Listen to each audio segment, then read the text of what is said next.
14வது நாள் தலைக்கு தண்ணி ஊத்தி அதுக்கப்புறம் தான் வீட்டுக்கே கூட்டிட்டு வருவாங்க.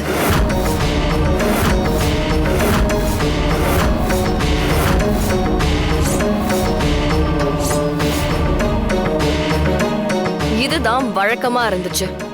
ஆனா இப்ப காலம் மாறி எல்லாத்தையும் தப்பா புரிஞ்சுக்கிட்டு தப்பா நடக்க ஆரம்பிச்சுட்டாங்க.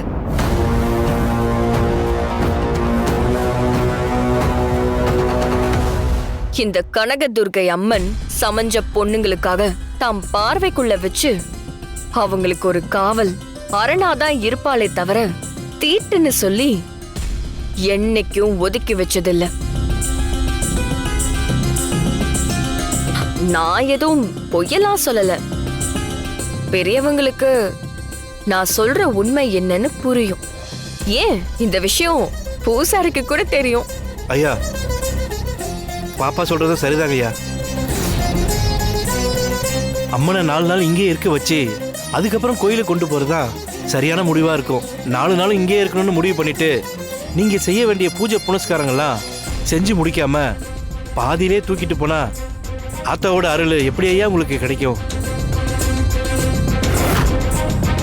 அதனாலதான் சொல்றேன், உங்க வீட்டு பொண்ணு ருதுவானதுனால ஆத்தாவுக்கு எந்த தீட்டும் கிடையாது.